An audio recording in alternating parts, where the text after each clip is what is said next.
Hello students. तो आज 28 जुलाई को will continue our first chapter. तो हम डिफरेंट टाइप्स ऑफ मिट्टी जो सोइल्स है उनके बारे में पढ़ रहे थे। तो अब जो थर्ड टाइप की जो हमारी सोइल है उसका नाम है red and yellow soil, means लाल और पीली मिट्टी। ठीक है। Red soil develop on crystalline igneous rocks in area of low rainfall in the eastern and the southern part of the Deccan plateau. ये क्वेश्चन पूछा जाता है कि कौन सी मिट्टी जो है वो इग्निशियस रॉक से बनती है, वो भी क्रिस्टलाइन इग्निशियस रॉक से बनती है। तो लो रेनफॉल में पाई जाती है रेड सोइल और येलो सोइल। ठीक है, मेनली रेड सोइल की बात करें, येलो सोइल की बात नहीं कर रहे। रेड सोइल जो है वो डेवलप होती है इग्निशियस रॉक से डेक्कन प्लेट्यू में। Yellow and red soils are also found in part of Odisha. Odisha के हिस्से में भी पाई जाती है, छत्तीसगढ़ में भी, southern part of middle Ganga plain and along the piedmont zone of the western Ghat. जो वेस्टर्न घाट है आपका, यानी कि जो पेनिनसुलर एरिया है, ये वाला, ये हिस्सा, इसको हम वेस्टर्न घाट बोलते हैं। यहाँ से लेके साउथ में कन्याकुमारी तक ये पूरा जो हिस्सा है कोस्टल प्लेन, इसको हम बोलते हैं वेस्टर्न घाट। तो वेस्टर्न घाट में भी ये पाई जाती है। This soil develop a reddish colour due to the diffusion of iron in crystalline. इस सोइल को देखने पे हमें मतलब रेडिश कलर नजर आता है। और ये क्यों होता है? इसका कारण है due to diffusion of iron in crystalline and metamorphic rock. ये इसका 1 मार्क्स का क्वेश्चन बनता है कि रेड सोइल का कलर रेड क्यों होता है। तो ये डिफ्यूजन की वजह से होता है, आयरन की, मतलब लो मात्रा जो होती है वो ज़्यादा होती है रेड सोइल में, लाल मिट्टी में। It looks yellow when it ओकर इन अ हाइड्रेटेड फॉर्म। और ये येलो तब हो जाती है जब ये हाइड्रेटेड फॉर्म में मतलब ओकर होती है, यानी बनती है। लेटराइट सोइल, लेटराइट सोइल जो होती है वो भी मतलब कलर जो होता है इसका वो लाल कलर का होता है, जैसे कि आप देख सकते हैं यहाँ पे। ठीक है, ये पिक्चर में आपको दिखाया गया है। तो इसका कलर भी कैसा है? रेड और येलो ही है। Laterite has been derived from the Latin words later which means bricks. Latin word से बना हुआ है, जिसका जो वर्ड है लेटर, इसका मतलब होता है ब्रिक्स। ब्रिक्स मतलब क्या होता है? ईंटें। The laterite soil develop in area with high temperature and heavy rainfall. Question आता है कि हेवी रेनफॉल और ये लेटराइट के बारे में 1 मार्क्स का क्वेश्चन आता है कि हेवी रेनफॉल वाले और हाई टेम्परेचर से बनने वाली जो मिट्टी है कौन सी है? वो लेटराइट है।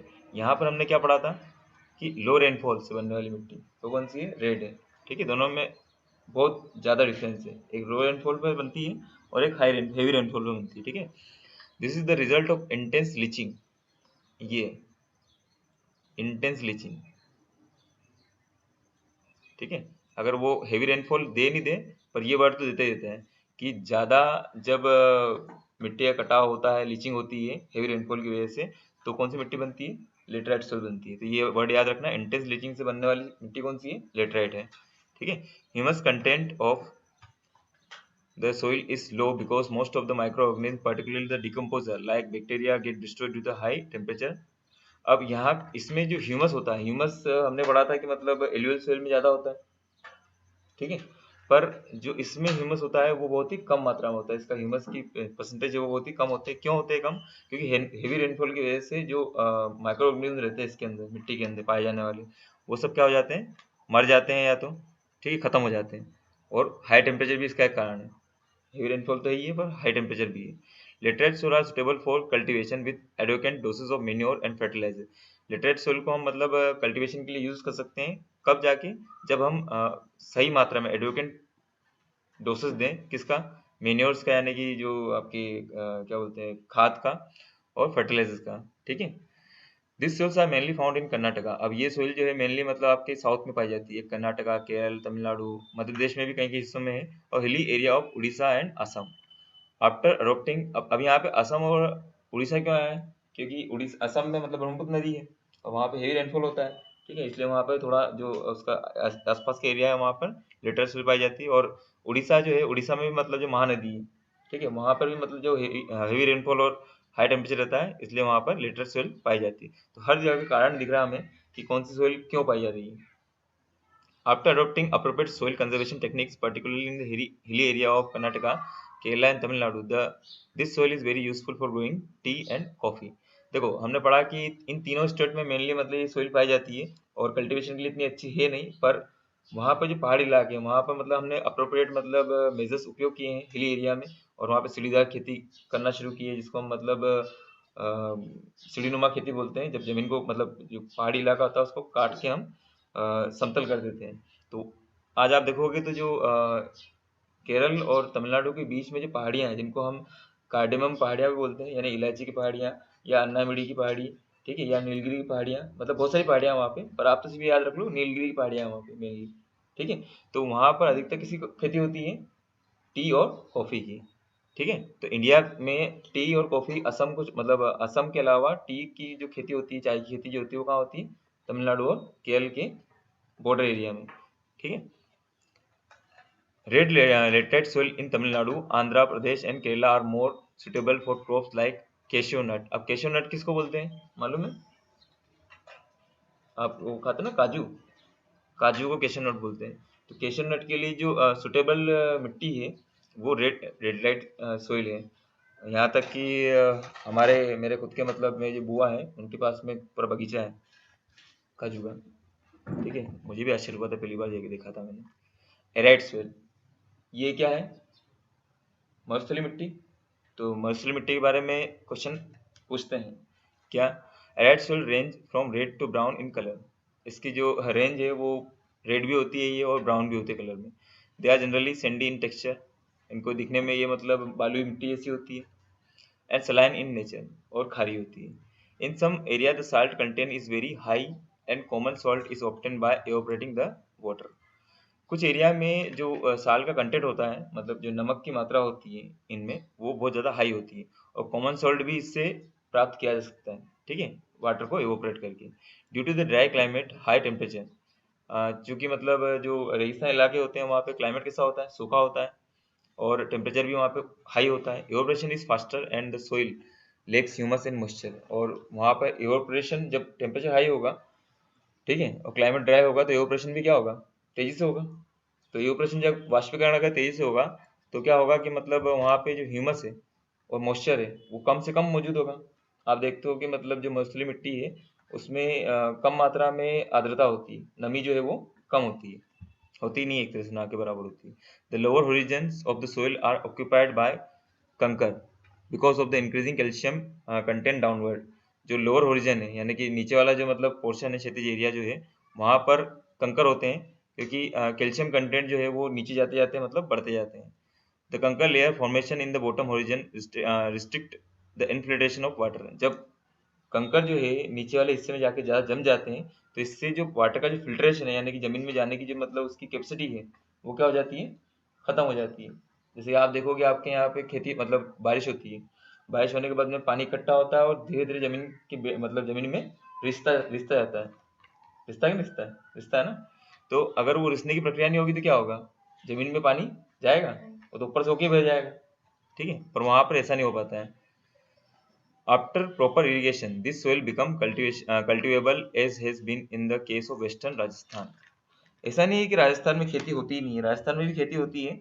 आपने भाखड़ा नागल डैम के बारे में सुना होगा, जो ना हमारे इंडिया का मतलब टिहरी डैम के बाद में सेकंड नंबर पे अब ऊंचा डैम है, पहले फर्स्ट नंबर पे था, सतलुज नदी पे है।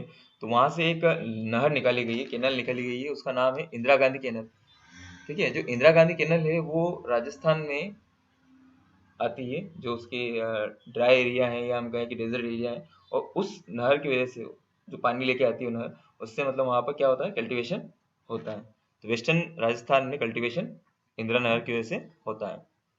फॉरेस्ट सॉइल, जंगल की मिट्टी, जंगल में पाई जाती है, नॉर्मली नाम से पता चलता है। This soil are found in the hilly and the mountainous area where sufficient rain forest are available. ये वहाँ पर होते हैं जो घाटी एरिया या मतलब माउंटेनियस एरिया होते हैं, और यहाँ पर रेन फॉरेस्ट अधिक मात्रा में पाया जाता है। अब रेन फॉरेस्ट क्या होता है? रेन फॉरेस्ट मतलब वर्षावन। वर्षावन का मतलब होता है ऐसे पौधे जो साल भर अपनी पत्तियां नहीं गिराते हैं, यानी कि एक निश्चित अंतराल में वो पत्तियां गिराते रहते हैं, एक दो पर एक साथ नहीं गिराते। आपके यहाँ पे जो पाए जाते हैं वो डेसिडियस फॉरेस्ट है, यानी कि वो एक टाइम पीरियड में आके अपनी सारी पत्तियां गिरा देते हैं, पर्णपाती वन बोलते हैं जिनको हम। तो आप देखोगे कि खिजड़ी हुई, बम्बुल हुई, ये जो पेड़ है ये मतलब अक्टूबर नवंबर तक आता है, अपनी सारी पत्तियां क्या कर देते हैं, एक साथ गिरा देते हैं, और फिर नई पत्तियां उनमें उगती है। जबकि रेन फॉरेस्ट के साथ में ऐसा नहीं होता। रेन फॉरेस्ट जो है वो अपनी पत्तियां लगातार एक एक करके दो गिराते रहते हैं, और साल भर क्या रहते हैं, हरे भरे रहते हैं, ठीक है।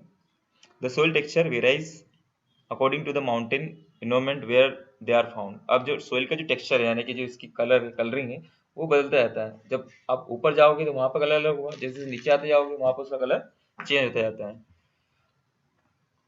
They are loomy and silty in valley side and coarse grain in the upper slope.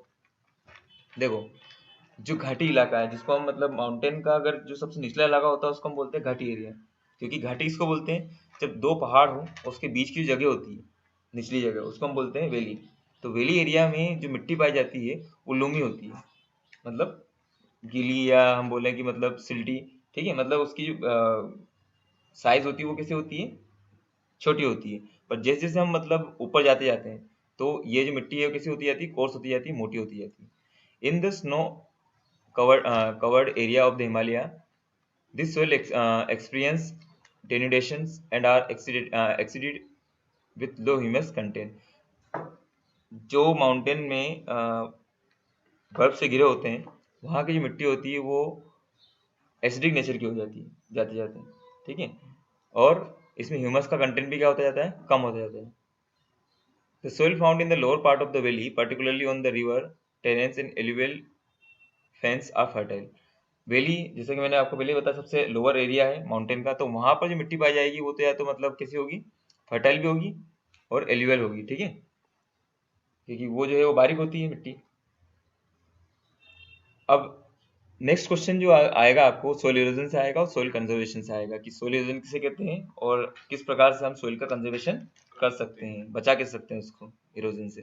तो पहले हम सोइल इरोजन की डिफरेंट फॉर्म्स देख लेते हैं। The dendrites of the soil cover and subsequent washing down is described as soil erosion।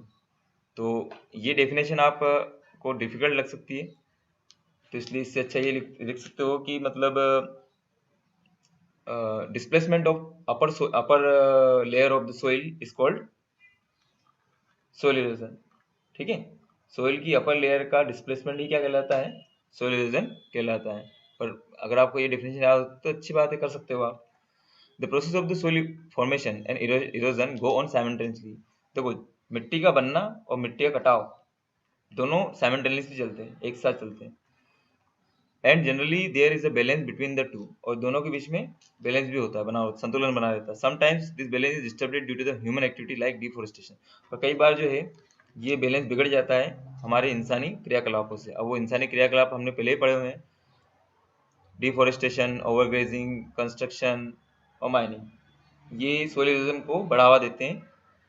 While natural forest like forces like, और ऐसा नहीं है कि सिर्फ ह्यूमन फोर्स की वजह से ही इरोजन होता है, वाइंड की वजह से भी होता है। ग्लेशियर्स जो है वो, जब ग्लेशियर्स जानते हो ना आप लोग, बर्फ के पहाड़। ठीक है, मान लो दो पर्वत है, उस पर्वत के बीच में एक बर्फ का टुकड़ा आके गिर जाता है, मतलब दोनों तरफ बर्फ ही है, तो वहां पर वो जमीन पे आके वो टकरा जाता है, तो क्या होगा, वो धीरे धीरे उस जमीन को क्या करेगा, गहरा करते जाएगा। तो वहां पर एक मतलब क्या हो जाएगी, घाटी हो जाएगी, और मिट्टी जो होगी वहां की वो क्या हो जाएगी, कट जाएगी। तो मिट्टी का कटाव तो वहां पे हो रहा है। ठीक है, तो ग्लेशियर की वजह से भी मतलब क्या है, सोइल इरोजन होता है। Water lead to the soil erosion, और वाटर की वजह से भी पानी जब जमा हो जाता है। The running water cuts through the clay soil and make deep channels as gullies. तो जो बहता पानी होता है वो मिट्टी को काटता है और वहां पर एक चैनल बनाता है, तो उसको हम क्या बोलते हैं, गली कहते हैं। ये देखो यहाँ पे दिख रहा है, पानी बह रहा है, ठीक है, और यहाँ मिट्टी को काट दिया इसने, तो ये क्या बनाया इसने, गली इरोजन। तो ये आपने अधिकतर देखा होगा, अपने यहाँ पे जो काली मिट्टी होती है वहां पे गली इरोजन ज्यादा होता है। ठीक है, तो ये गली इरोजन से भी क्वेश्चन आता है। The land becomes unfit for cultivation and is known as wet land. तो कई बार जब ये गली इरोजन की वजह से मतलब जो जमीन है वो क्या हो जाती है, अनकल्टिवेटेड हो जाती है, यानी कि उसको कल्टीवेशन के लिए मतलब वो अनफिट हो जाती है, और उसको हम क्या बोलते हैं, वेटलैंड बोलते हैं, यानी कि मतलब बंजर भूमि बोलते हैं। ठीक है, आपने बसई के यहाँ गए होंगे, तो बसई में कौन सी नदी बहती है आपकी, चंबल। चंबल के आसपास का जो एरिया है, जो उसका मतलब तट है, आप देखोगे तो वहां पे मतलब बहुत सारा कटाव है, तो उसको हम बोलते हैं बीहड़। क्या बोलते हैं, बीहड़, चंबल के बीहड़। ठीक है, वो किसकी वजह से हुए हैं, पानी के कटाव की वजह से। ठीक है, देखो यहाँ पे एग्जांपल आ ही गया, in the Chambal basin such lands are called ravine. Ravine का मीन्स क्या होता है, बीहड़। तो चंबल में इसी गली इरोजन को ही क्या बोलते हैं, रेवराइन बोलते हैं, बीहड़। तो यहाँ आदमी भी आराम से आ जा सकता है। तो यहाँ पे इसलिए मतलब डाकू लोग जो है पहले बहुत हुआ करते थे, छुपने के लिए जगह बहुत काफी अच्छी थी इनके लिए, डाकुओं के लिए। चंबल में जो मतलब ये गली इरोजन को हम क्या बोलते हैं, रिवराइन बोलते हैं, ये याद रखना। ठीक है। Sometime water flow is a sheet over large area down a slope. कई बार क्या होता है कि जो स्लोपी एरिया होता है, मतलब जहाँ पर उतार होता है, तो वहाँ पर पानी जो है एक चादर के रूप में नीचे जाता है। ठीक है, एक लंबी चौड़ी चादर के रूप में नीचे उतरता है। In such cases the top soil is washed away. अब क्या होगा, जब वो एक लेयर के रूप में नीचे उतरेगा तो ऊपर की जो मिट्टी है वो क्या कर देगा, वॉश कर देगा, हटा देगा। This is known as sheet erosion, और इसी को हम क्या बोलते हैं, शीट इरोजन को शीट इरोजन बोलते हैं। यानी कि पूरी पूरी जो ऊपर अपर लेयर की जो शीट है वो क्या कर देगा, वो उसका इरोजन कर देगा, उसका कटाव कर देगा। Wind blow loose soil off flat और sloping lands known as wind erosion. जब हवा बहती है तो जो ऊपर की जो लूज ऑयल होती है वो उसे क्या कर देती है, उड़ा देती है। और स्लोपिंग लैंड्स पे भी मतलब वाइंड जो है इरोजन करती है, तो उसको हम क्या बोलते हैं, वाइंड इरोजन। यानी कि वाइंड के द्वारा किया जाने वाला जो इरोजन है वो क्या कहलाता है, वाइंड इरोजन कहलाता है, हवा के द्वारा। Soil erosion is also caused due to defective method of farming. Farming की दोषपूर्ण नीतियों की वजह से, या की जो मेथड्स है उसकी वजह से भी सोइल इरोजन होता है। प्लगिंग इन अ रॉन्ग वे। अगर आप रॉन्ग वे में प्लगिंग करते हो, फॉर एग्जांपल मान लो कि आपकी जो खेती है वो मतलब घाटी पे है, और आप खेती कैसे कर रहे हो, मतलब जो जो आपका घाटी है उस घाटी की बिल्कुल वर्टिकल कर रहे हो। ठीक है, तो क्या होगा, मिट्टी ऊपर से पानी गिरेगा तो मिट्टी डायरेक्ट क्या हो जाएगी, नीचे चली जाएगी। अगर उसी की जगह मतलब आप उसको आड़ी अगर मतलब उसकी खेती करते हो तो क्या होगा, मिट्टी कटेगी तो भी मतलब क्या हो जाएगी, वहां पे आकर इकट्ठा हो जाएगा, हर एक मतलब क्यारे पे आके इकट्ठा हो जाएगी। तो ये भी ध्यान देना है कि आपका मतलब बहाव किधर है, तो उस हिसाब से। ठीक है। Plugging in a wrong way, example up and down के रूप में प्लगिंग करना। The slope from channels for the quick flow और of water leading to soil erosion. Plugging along the counter lines can decelerate the flow of water down the slope। जो मैंने बताया आपको कि जो प्लगिंग है वो कैसे होनी चाहिए, काउंटर लाइन होनी चाहिए। काउंटर लाइन यानी कि मतलब अगर वो मतलब डाउनवर्ड है आपका स्लोप, तो आपको मतलब राइट टू लेफ्ट, यानी कि जो काउंटर लाइन के हिसाब से मतलब आपको प्लगिंग करनी चाहिए। This is called counter plugging, और इसी को हम क्या कहते हैं, काउंटर प्लगिंग भी कहते हैं। ये भी आपका एक 1 मार्क्स का क्वेश्चन बन जाता है कि काउंटर प्लगिंग किसे कहते हैं। Step can be cut out on the slope making terraces. कई बार आपने देखा होगा कि जो मतलब पहाड़ी इलाके हैं वहाँ पे स्टेप्स काटे जाते हैं, सीढ़ियाँ काटी जाती है। और टेरेस कल्टीवेशन रिस्ट्रिक्ट इरोजन। इससे क्या होता है कि जो टेरेस कल्टीवेशन है, मतलब छत बन जाती है ना जब, तो मिट्टी ऊपर मतलब पानी जब मतलब बह के ऊपर से नीचे आता है, तो मिट्टी उसके साथ साथ नीचे डायरेक्ट नहीं जाती, वो कहाँ रुक जाती है, टेरेस पर रुक जाती है, छत पर रुक जाती है। ठीक है।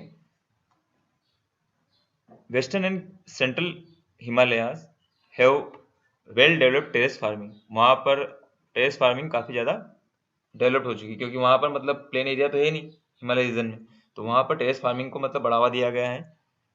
Large field can be divided into strips. जो बड़े हिस्से हैं, बड़े एरियाज हैं, उनको हमने स्ट्रिप्स में बांटा है। स्ट्रिप्स यानी कि जो सीढ़ियाँ होती है उसमें। Strips of the grass are left to grow between the crops. Crops के बीच में ग्रास की एक मतलब पट्टी जो है वो मतलब उगाई जाती है। This break up the force of the wind, और इसकी वजह से क्या होता है, जो हवा चलती है वो हवा मतलब उतना इरोजन नहीं कर पाती जितना वो करना चाहती है। This method is known as strip cropping, और इसी मेथड को हम क्या बोलते हैं, स्ट्रिप क्रॉपिंग बोलते हैं। स्ट्रिप क्रॉपिंग में क्या किया जाता है, घास की लेयर को मतलब बीच बीच में बोया जाता है। आपने देखा होगा मतलब फसल क्यारे बनाए जाते हैं, तो क्यारे क्यों बनाए जाते हैं, क्यारे इसलिए बनाए जाते हैं कि जो हवा है वो एक साथ पूरी मिट्टी को उड़ा के नहीं ले जाए। बीच बीच में मतलब अगर हम ऊंचाई कर देंगे उसकी, या मतलब घास लगा देंगे, तो मिट्टी वहां पे क्या रहेगी, जकड़ी हुई रहेगी। ठीक है। नेक्स्ट है,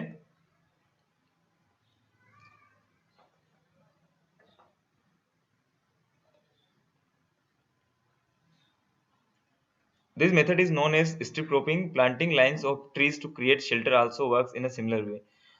कई बार हम मतलब खेतों के आसपास पूरे पेड़ लगाते हैं। ठीक है, जो उसकी मेड़ होती है उस पर हम क्या लगाते हैं, पेड़ों की एक लाइन लगा देते हैं। आपने देखा होगा मतलब या तो खाकरे या मतलब यूकेलिप्टिस, ठीक है, जो पलास का पेड़ होता है वो लगा देते हैं। ठीक है, डिफरेंट डिफरेंट टाइप्स के पेड़ को हम लगाते हैं, नीम वीम जो भी है। उससे क्या होता है, row of such trees are called shelter belt. और इस प्रकार की जो रो लगाई जाती है, उगाई जाती है, मतलब उसको हम बोलते हैं शेल्टर बेड। और ये मैक्सिमम यूज होती है कहाँ पर? रेगिस्तान एरिया में, जहाँ पर हवा ज़्यादा चलती है। This shelter bed have contribute significantly to the stabilisations of the sand dunes and in stabilisation the desert in western India. India का जो वेस्टर्न एरिया है और सैंड ड्यून्स जहाँ पाए जाते हैं, यानी कि मतलब जो रेगिस्तानी इलाके हैं, वहाँ पर उन रेगिस्तान मतलब उन ड्यून्स को रोकने का और उनको एक जगह पे बने रहने के लिए मजबूर कर देती है ये जो शेल्टर बेड्स है। अब इसको शेल्टर बेड्स क्यों कहा गया है? क्योंकि उनको शेल्टर प्रदान करती है। शेल्टर मीन्स क्या होता है? रहने की जगह। तो वो एक जगह रुक जाते हैं वहां पे, वो अंदर नहीं आ पाते हैं। ठीक है। स्टेट्स ऑफ इंडियाज एनवायरमेंट, ये इतना ज़्यादा कोई इंपॉर्टेंट नहीं है, आप खुद ही इसको पढ़ लेना। बाकी क्वेश्चन आंसर आ गए हैं आपको। ठीक है। एनसीईआरटी क्वेश्चन आंसर है, मल्टीपल चॉइस क्वेश्चन है, आप खुद कर सकते हो ये। Which one of the following types of resource is iron ore? Iron ore का रिसोर्स कौन सा है? ठीक है, कौन सा किस टाइप का रिसोर्स है? रिन्यूएबल है क्या? बायोटिक है? बायोटिक तो नहीं है, नॉर्मल सी बात है। नॉन रिन्यूएबल है? फ्लो है? कौन सा वाला है, कोई बताएगा? आयरन ओर क्या है, किस टाइप का रिसोर्स है? Renewable, non renewable. तो हाँ, इसका जो आंसर है वो क्या है? नॉन रिन्यूएबल है, क्योंकि मतलब इसको हम दोबारा नहीं बना सकते। Under which of the following types of resource can tidal energy B put? Tidal energy को किस में हम पुट कर सकते हैं? रिप्लेनिशेबल, सही है, रिप्लेसेबल कर सकते हैं इसको। ह्यूमन मेड तो है ही नहीं है। अबायोटिक, हाँ अबायोटिक मान सकते हैं इसको कि अबायोटिक है। नॉन नॉन रिसाइकेबल, इसका आंसर होगा रिप्लेशनेबल। ठीक है, तो क्योंकि टाइडल जो एनर्जी है वो हमेशा आती रहती है, बनती रहती है। विच one of the following is the main cause of land degradation इन पंजाब? पंजाब में जमीन का जो निम्नीकरण हुआ है उसका मेन कारण क्या है? तो ओवर इरिगेशन, हमने देखा था कि ज्यादा मतलब सिंचाई। ठीक है, हरियाणा और उसमें। In which one of the following state is terrace cultivation practice? Terrace cultivation अभी पढ़ा हमने। तो टेरेस कल्टीवेशन होता कहाँ पे? पहाड़ी इलाकों में होता है। तो पहाड़ी इलाके कौन सा है इसमें? हरियाणा या उत्तर प्रदेश का प्लेन एरिया या पंजाब? तो उत्तराखंड। मेन एरिया कौन सा है इसमें? उत्तराखंड, क्योंकि यही पहाड़ी इलाका है, माउंटेनियस है ना। In which of the following state is black soil found? Black soil कहाँ पाई जाती है? तो गुजरात में पाई जाती है, या फिर जो आपका गंगा यमुना प्लेन है वहाँ पाई जाती है। हमने देखा था ना, एक नेरो कॉरिडोर से होते हुए राजस्थान और गुजरात में फैली हुई है। ठीक है। बाकी क्वेश्चन आंसर है, you have to do your self, और बाकी क्वेश्चन आंसर मैं आपको भेज दूंगा। ठीक है। Thanks for all.